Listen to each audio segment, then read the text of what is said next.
En el contexto de la pandemia del COVID-19, la economía boliviana se ha hundido en una recesión profunda, con un aumento inusitado del desempleo, fruto de la contracción de la actividad de las empresas y una demanda restringida en el mercado.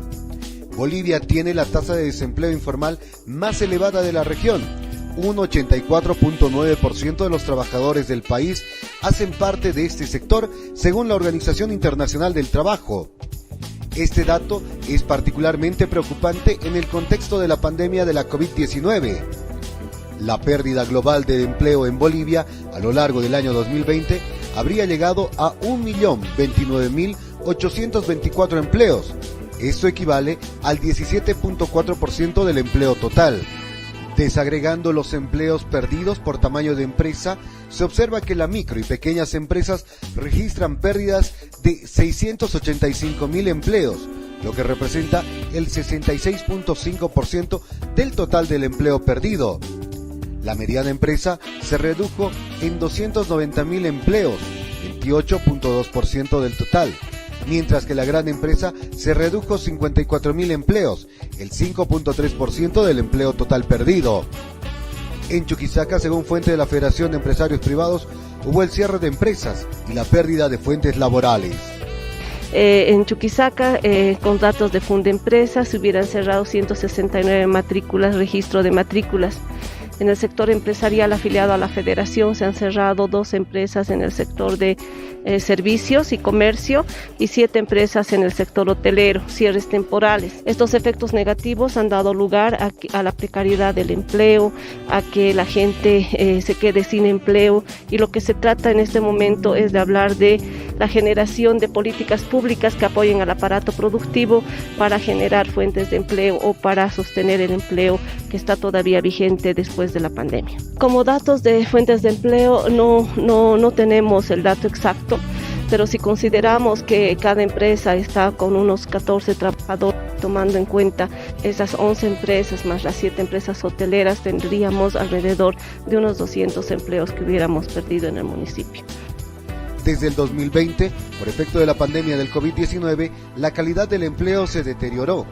A esto se suma la destrucción de empleos, el desempleo ya existente, y todo esto tiene consecuencias en el gran incremento del sector informal del país.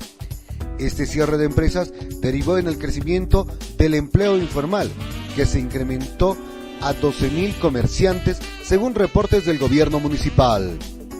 A la fecha, con este tema de la pandemia, esto se ha incrementado y esto lo podemos ver, puesto de que muchas actividades económicas, en este caso taxistas hasta profesionales o micristas, han cambiado de rubro, es decir, han vendido su herramienta de trabajo o prácticamente no ejercen la profesión, han empezado a vender en las calles, ¿no? Y esto obviamente ha crecido, ¿no? Y por lo tanto podemos ver que en el mercado, alrededor del Estadio Patria, tercera fase, se han apostado y son nuevos comerciantes. Por otro lado, también hemos visto un fenómeno bastante interesante, donde si la madre era afiliada, pero a la fecha no solo vende la madre, sino saca a su hijo a ambular, porque hay bastante ambulantes que no tienen puesto, pero están en las calles vendiendo. Aparte de esto, el papá, el hermano, el yerno, la yerna, y lo que más penoso da, pero creo que la situación ha obligado en el tema de la pandemia hasta personas de la tercera edad que han salido a vender. ¿Pero qué obligó a las personas a asumir la informalidad? A elegir entre ganar el pan de cada día o quedarse en casa y pasar hambre porque se cerraron sus fuentes de empleo. Yo toda la pandemia casi. Sí, he abierto este negocio de hace 2 años ya. Más antes estaba vendiendo limón también. Yo vendía comida cocinando. Recién este año a lo menos, porque el año pasado no salí para nada. Yo siempre he vendido desde niño, desde mis 8 años, metidos en nuestro negocio, pero estos 2 años de pandemia lo ha hecho tirar la economía a nivel departamental, está tiras. Realmente hay mucha gente desocupada, los que sabían trabajar en garzonerías, todas esas cosas están mal.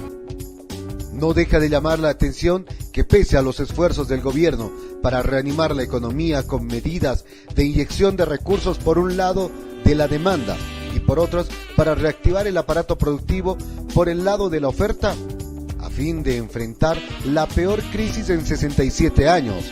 La cifra de compatriotas sin trabajo que sufren la falta de ingresos ha empeorado respecto al cierre de la gestión 2020.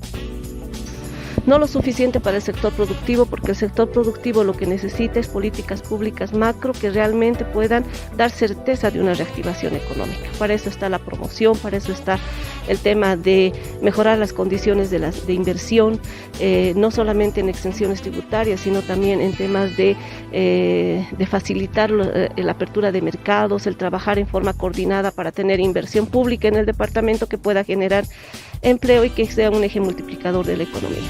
Las expectativas son poco alentadoras en la perspectiva sectorial.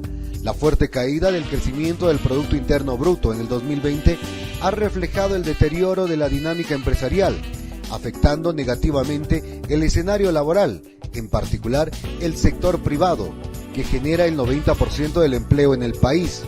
Ha tenido escasas medidas de apoyo estatal para reactivarse y crear más y mejores empleos.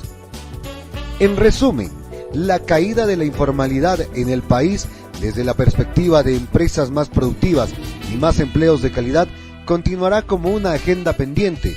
Por cierto, estas tasas de desempleo reflejan niveles históricos y dan una idea de la magnitud de la caída de la actividad económica ocasionada por la pandemia y la suspensión obligada de fábricas, negocios y otras operaciones comerciales y de servicio.